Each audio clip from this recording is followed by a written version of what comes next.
నమస్కారం. Epic story లైన్స్కు స్వాగతం. యక్షపర్వతం 12వ భాగం.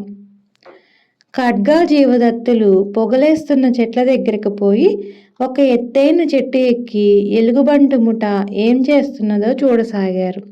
పొగలేస్తున్న చోటు పక్కనే భూమిలోకి చొచ్చుకుపోయిన బిలం ఒకటి ఉన్నది. అక్కడ ఎలుగుబంటి వాళ్ళు తాము అరణ్యంలో చంపి తెచ్చిన జంతువులను మంటల్లో వేసి కాల్చసాగారు. కొందరు తప్పెట్లు, డప్పులు వాయిస్తూ ఎలుగుబంట్లతో నాట్యమాడిస్తూ వినోదించడం ప్రారంభించారు. ఖడ్గా జీవదత్తులు ఆ ప్రదేశం చేరేసరికి సమరబాహుని ఎలుగుబంటి ముఠా నాయకుడు బిలంలోకి తీసుకుపోవడంతో అతడు ఖడ్గా జీవదత్తులకు కనిపించలేదు. కానీ ఎత్తుగా ఉన్న చెట్లు కొమ్మల్లో ఉన్నందువల్ల వాళ్లకు పైనుంచి బిలం లోపలికి ఉన్న రాతి మెట్లు కంటపడినాయి. జీవ, ఈ అడవి జాతి వాళ్ళ నివాస స్థానం ఆ కనపడే బిలంలాగా ఉన్నది. బహుశా ఆ బిలంలో నుంచి అరణ్యంలోకి రహస్య మార్గం ఏదైనా ఉండి ఉండొచ్చు. ఏది, వీళ్ళు సమరబాహును కాల్చుకు తింటున్న సూచనలు ఏవీ కనిపించడం లేదే అన్నాడు ఖడ్గవర్మ. జీవదత్తుడు ఆ ప్రదేశాన్ని కొంచెంసేపు పరీక్షగా చూసి, ఈ ఎలుగొడ్డు మనుషులు నరభక్షకులని స్వర్ణాచారి అనవసరంగా భయపడ్డాడని నాకు తోస్తున్నది.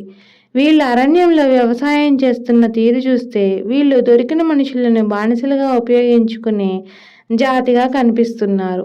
సమరబాహును అతని అనుచరుణ్ణి వీళ్ళు ప్రాణాలతో లోపలికి తీసుకుపోయి ఉండాలి. వీళ్ళు నరమాంస భక్షకులు మాత్రం కాదు అన్నాడు. ఖడ్గవర్మ కూడా అలాంటి అభిప్రాయమే కలిగింది. అతడు మరి కాస్త ఎత్తుగా ఉన్న చెట్టు కొమ్మ మీదకి ఎక్కి, వీళ్ళు కాలుస్తున్న వాటిల్లో మనుషులు లేరు, అన్నీ వాళ్ళు అరణ్యంలో వేటాడి తెచ్చిన జంతువులే అన్నాడు. ఖడ్గా జీవదత్తులు ఇలా మాట్లాడుకుంటున్న సమయంలో ఎలుగుబంటి ముఠా నాయకుడు సమరబాహుణ్ణి అతని అనుచరుణ్ణి తీసుకుపోయి వాళ్ళ గురువుగారి ముందు నిలబెట్టి వంగి నమస్కరించి, గురుబల్లుక, ఈ ఇద్దరూ నాకు అరణ్యంలో దొరికారు. చూడబోతే ఇద్దరూ పౌరుషవంతుల్లానే కనిపిస్తున్నారు. మాకు ఒక పట్టాన లొంగలేదు అని చెప్పాడు. గురుబల్లూకుడు సభామండపంలో ఉన్న ఒక గుండ్రని సమతల ప్రదేశంలో ఎత్తుగా ఒక రాతి ఆసనం మీద కూర్చొని ఉన్నాడు. అతడి ముఖం మాత్రం కనిపించకుండా ఒక ఎలుగుబంటి తల తగిలించుకున్నాడు. ఆసనానికి రెండు పక్కల రెండు భయంకరమైన తోడేళ్లు నిలబడి నోళ్లు తెరిచి బందీల కేసు చూస్తున్నవి. ఈటలు ధరించిన కొందరు సభామండపంలో అక్కడక్కడా నిలబడి ఉన్నారు. సమరబాహుడికి అతడి అనుచరుడికి తమ చావు క్షణాల్లో ఉన్నదనిపించింది. బహుశా ఇది ఆదిమవాసులు తమ మీదకి తోడేళ్లను ఉసికల్పి వాటి చేత తమను భయంకర మరణం పాలు చేయిస్తారని వాళ్ళు భయపడ్డారు. ఎలుగుబంటి ముఠానాయకుడు చెప్పిన మాటలు విని గురుబల్లూకుడు తలాడిస్తూ కొంచెంసేపు ఊరుకొని తరువాత సమరబాహు కేసు తల ఎత్తి చూస్తూ, ఒరే, నీ వేషం చూస్తుంటే నువ్వేదో పట్నవాసం మనిషిలా కనిపిస్తున్నావు. నీకు ఈ అరణ్యంలో ఏం పనిపడి వచ్చావు అని అడిగాడు. సమరబాహు ఒక క్షణం ఏం చెప్పాలా అని తటపటాయించి, నేను పట్నవాసం వాణ్ణి కాదు, సింధు ఎడారుల నుంచి ప్రాంతానికి వచ్చాను. నాకు వందల సంఖ్యలో అనుచరులున్నారు. వాళ్లకు నేను బందీ అయిన సంగతి తెలిసి తీరుతుంది. అప్పుడు వాళ్ళు నిన్ను, ఈ బిలగృహాన్ని సర్వనాశనం చేస్తారు అన్నాడు భీకరమైన కంఠస్వరంతో. ఒరే, నీ కంచుకంఠం, నీ పౌరుషవాక్కులు కూడా మెచ్చుకోదగినవే అంటూ గురుబల్లూకుడు పెద్దగా నవ్వి, నువ్వు చెప్పే నీ అనుచరులు నా బిలదుర్గాన్ని సమీపించే లోపలే నా బల్లూక భటులు వాళ్ళను తోడేళ్ల గుంపుకు ఆహారంగా వేసేస్తారు. నాతో బింకాలు పలుకుకు. నిన్ను, నీ వెంట ఉన్నవాణ్ణి ఎలా లొంగదీసి ఆ తర్వాత నా బానిసలతో పాటు పొలం పనులు చేయించాలో నాకు తెలుసు అన్నాడు. గురుబల్లూకుడు మాట ముగించే లోపలే వాడి అనుచరులిద్దరూ అక్కడికి పరుగు పరుగున వచ్చి సమరబాహుణ్ణి అతని అనుచరుణ్ణి చూసి ఆగిపోయారు. గురుబల్లూకుడు వాళ్ళను ఏమిటి సంగతి అని ప్రశ్నించాడు. వచ్చిన వాళ్ళిద్దరూ ఆ ప్రశ్న విని సమరబాహు కేసు చూడసాగారు. గురుబల్లూకుడు విసుగ్గా తలాడించి, ఎలాంటి రహస్య విషయం విన్నా ఈ బందీలిద్దరూ మనకు చేయగలిగిన హాని ఏమీ లేదు. వాళ్ళిద్దరిని ఇప్పుడే తోడేళ్ల బండ దగ్గరికి పంపుతున్నాను అన్నాడు. గురుబల్లూక, ఇది చాలా ముఖ్యమైన సంగతి, తమరొక్కరే వినదగింది అంటూ ఇద్దరు తమ గురువును సమీపించి రహస్యంగా అతడితో ఏమో చెప్పారు. గురుబల్లూకుడు ఒక్క క్షణం ఆశ్చర్యపోయి సమరబాహును పట్టుకొచ్చిన ఎలుగుబంటి ముఠా నాయకుడి కేసి కోపంగా చూస్తూ, నీ తెలివితేటలు ఇలా అఘోరిస్తాయన్నమాట అని ఒక క్షణం ఆగి, సరే, ఈ బందీలిద్దరిని తోడేళ్ల బండ దగ్గర వదిలిరండి. ముందు వాళ్ళ చేతికట్లు విప్పి చెరకు ఈట ఇవ్వండి అన్నాడు. గురుబల్లూకుడి ఆజ్ఞ కాగానే అతడి అనుచరులు కట్లు విప్పి వాళ్ళ చేతికి ఈటలు ఇచ్చి ఇక నడవండి అంటూ వాళ్ళని అక్కడి నుంచి సభా మండపం పక్కనే ఉన్న ఒక సొరంగ మార్గంలోకి తీసుకుపోయారు. వాళ్ళు అటు వెళ్ళగానే గురుబల్లూకుడు తన అనుచరుల కేసి చూస్తూ, ఆ కత్తు మనుషులు మన బిలరహస్యం తెలుసుకునే ఉంటారు. ఏమైనా వాళ్ళకు ఒక కంట కనిపెట్టి ఉండండి. వాళ్ళు ఈ ప్రదేశాన్ని నుంచి పారిపోవాలని ప్రయత్నం చేస్తే మటుకు ప్రాణాలతో పట్టుకొని ఇక్కడికి తీసుకొని రండి అని చెప్పారు. చిత్తం గురుబల్లు కానీ అతని అనుచరులు 10-12 మంది వంగి నమస్కరించి సభామండపం నుంచి బిలంపైకి ఉన్న మెట్లకేసి వెళ్ళిపోయారు. చెట్ల కొమ్మల్లో ఉన్న ఖడ్గా జీవదత్తులకు పగటివేళ ఎలుగుబంటి వాళ్ళ బిలాన్ని సమీపించడం సాధ్యం కాదని అర్థమైపోయింది. ఎలుగుబంటి వాళ్ళ బిలం ముందు ఎలుగుబంట్లతో నాట్యాలు చేస్తూ వేటాడి తెచ్చిన జంతువులను కాల్చుకు తింటున్నారు. ఆ సరికి మిట్ట మధ్యాహ్నమై ఎండా వేడి అరణ్యాన్ని బొగ్గుమనిపిస్తున్నవి. జీవదత్తుడు చెట్టు మీద నుంచి కిందకు దిగుతూ ఖడ్గవర్మతో, ఖడ్గా, మనం చూడవలసిందంతా చూసాం. ఇక ఇక్కడ కాలయాపన చేయడం వృధా. ఆకలి మండుతున్నది. ఇక్కడ దాపులనున్న ఈ కొలంలోనైనా స్నానం చేసి పళ్ళు ఫలాలు తిని చీకటి పడిన తర్వాత బిలంలో ప్రవేశించే ఉపాయం ఏదైనా ఆలోచిద్దామన్నాడు. ఖడ్గవర్మ మారు మాట్లాడకుండా జీవదత్తుడితో పాటు చెట్టు దిగాడు. ఇద్దరు నీటి కోసం వెతుక్కుంటూ పోయి త్వరలోనే ఒక పెద్ద కొలను సమీపించారు. ఆ కొలను చుట్టూ గుబురు పొదలు, ఎత్తైన వృక్షాలు ఉన్నవి. అరణ్య మృగాలు నీటి కోసం వచ్చిపోయే దారులు కొన్ని ఖడ్గజీవదత్తులకు కనిపించినాయి. ఖడ్గా, మనం త్వరగా స్నానాలు ముగించి ఇక్కడి నుంచి దూరంగా పోవడం మంచిది.